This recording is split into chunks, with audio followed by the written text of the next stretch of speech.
ላሰምር ራሴ ነው ማለት ነው። ምን መሰለህ አሁን አብ ወልድ መንፈስ ቅዱስ የሚባል አለ በክርስትና የታወቀ ነው። እና ለምሳሌ አብ የራሱ ዓይን እንዳለው አካል እንዳለው ይነገራል መጽሐፍ ቅዱስ ላይ። ከዛ ኢየሱስ ደግሞ እንዳረገ ይናገራል አይደለ? የኢየሱስ አካልም አለ እዛ ሰማይ ላይ፣ የእግዚአብሔርም አካል አለ። እንዴት ነው አሁን ለነሱ አብ በማርያም ማህፀን ተወልዶ ኢየሱስ ሆነ ነው የሚሉት አይደለ? ሰማይ ላይ ግን የተለያየ አካል አለ ሰማይ ላይ ካረገው ጋር። አዎ በፐርሰኔት ይለያያሉ። ኢየሱስ ሲናገር እኮ ዮሐንስ 5:37 ላይ የላከኛ በእርሱ ላይ ድምፁን ስከልቶ አልሰማችሁትም፣ መልኩንም አላያችሁትም አለ እኮ። የተለየ መልክ ነው ያለው። ይበቁ ጨረሱ። የተለያየ ናቸው።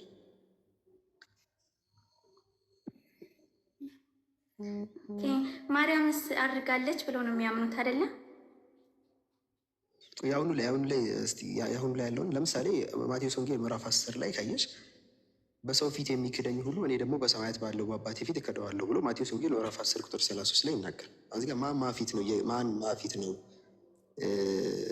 እየመሰከርና እየካደ ያለው? ለምሳሌ ሰው ፊት ላይ ከካዳችሁ፣ ለምሳሌ ቁጥር 32 ላይ በሰው ፊት የሚመሰክርልኝ ሁሉ እኔ ደግሞ በሰማያት ባለው በአባቴ ፊት እመሰክራለሁ አለ። ምስክር የሚሰማው እዚህ ጋር አብ ነው። ምስክር አሰሚው ደግሞ ኢየሱስ ነው። ምስክር የሚናገረው። ስለዚህ ሁለት የተለያዩ አካላት ናቸው። አንዱ አድማጭ፣ አንዱ ተናጋሪ። እዚህ ጋር ዞር ይሉና ሁለት አምላክ እና ማን ነው የሚያወራው ታዲያ? እዚህ ላይ ለማ እየመሰከረ ነው? አንደኛው መስካሪ፣ አንደኛው ምስክር አድማጭ ነው። በሰው ፊት የሚክደኝ ሁሉ እኔ ደግሞ በሰማያት ባለው በአባቴ ፊት እክደዋለሁ አለ። አንዱ ከሃዲ ነው፣ አንደኛው ደግሞ ይሄ ክህደት የሚያዳምጥ። ሁለቱ አንድ ሊሆነው አይችሉም። እዚህ ይሄ የምንመለከተው ሁለት አምላክ ነው ያለው። እነዚህ መንፈስ ቅዱስም ሌላ አለ ካሉ እንግዲያው ሶስት አምላክ ይሆናል። እዚህ የተለያየ ነው። በመልክም በድምፅም አይገናኝ። በአብ ድምፅ ይለያል አልሰማችሁትም ብሎ ነግሯቸዋል። መልኩንም አላያችሁትም ይናገራል። ስለዚህ ክርስቲያኖች ኢየሱስን አምላክ ነው ካላችሁ እንግዲያውስ ሁለት ሶስት እያለ ነው የሚሄደው። ግን ነጥቡ ምንድን ነው ሲባል ኢየሱስ መልክተኛ ነው። ለአምላክ በሰው ፊት የሚመሰክርልኝ እኔ በአምላክ ፊት መሰክርለታለሁ ነው እያለ ያለው።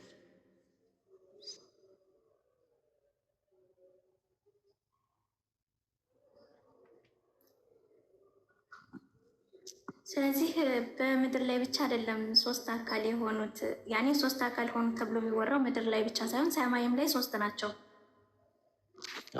የኢየሱስ ክርስቶስ ሰውነትም ስላለ የአብም አለ መንፈስ ቅዱስም አለ።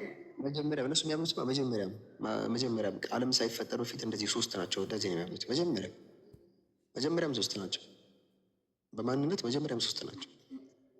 እነሱ እንዲህ ነው የሚጀምሩት። ግን ማስረጃ አለው ሲባል ማስረጃ ግን የለውም። ይሄ ማስረጃ እንጂ እነሱ ገና ሲጀምሩ ሶስት ነው ብለው የጀምሩት። ከዛ አንደኛው አብ የሚባለው አንደኛው ፐርሰን ሌላኛውን ልጁን ላከ ነው። እንደዛ ነው የሚያምኑት። ታዲያ ልጁ አምላክ ነው እንዲስታያቸው? አዎ ይሉሻል። ለምን? ከአብ ጋር ተመሳሳይ የባህሪ መመሳሰል አለ፣ የባህሪ አንድነት አላቸው ብለው ነው ለመጨፈለቅ የሚሞክሩት እንጂ አምላክ ወደዚህ ምድር መጥቷል የሚል ትምህርት የለም። ሲጀመር መጽሐፉ ራሱ አያስተምርም። ለምን? እነሱ ራሱ እንደዛ ካመኑ ስህተት ነው የሚሆነው። አምላክ ወደዚህ ምድር አልመጣም ነው ላከ እንጂ መልክተኛ። ኢየሱስን ያስነሳው አካል የአባቶቻችን አምላክ አስነሳው ስለሚል የእነ አብርሃም የይስሐቅ የያዕቆብ አምላክ ሲጀመር አልመጣም አልሞትም እሱ። ከዛ እነሱ ታዲያ ይሄ ሲከብዳቸው ምን ያደርጋሉ? ኖ ልጁ ነው ይላሉ። ኖ የባህሪ ልጁ ነው እንደዚህ የሚል ሀሳብ ይፈጥራሉ። ዞሮ ግን ገና ሳይጀመር ሶስት ከሆኑ በምንድን ነው ሶስት የሆኑት? በአካል ያ አካላቸው የፍጡር አካል ነው እንደምታያቸው የፍጡር አይደለም። መለኮታዊ አካል ከሆነ እንግዲያውስ ሶስት መለኮታዊ አካል ሊኖር ነው ማለት ነው። ይሄ የምንለው ሶስት ፐርሰን ይሆናል፣ ሶስት አምላክ ይሆናል የባሰ። ከዚህ የስህተት ትምህርት ነው፣ ማስረጃ የሌለው የስህተት ትምህርት ነው። እሺ ማርያም አድርጋለች የሚሉትስ ማስረጃ አላቸው? ካረገች ሴት ነው የምትሆነው ከልጇ ጋር?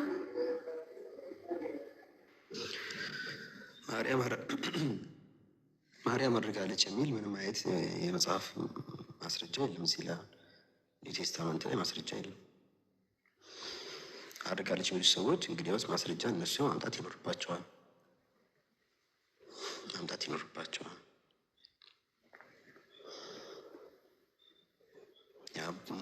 እንትኖች የሚሉት እንደዛ ኦርቶዶክሶች ይላሉ እንደዛ።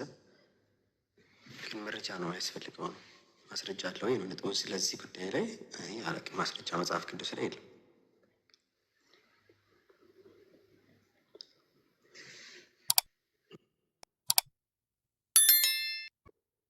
ከሪም አመሰግናለሁ። የዛሬ ጥያቄ ይሄ ነበር።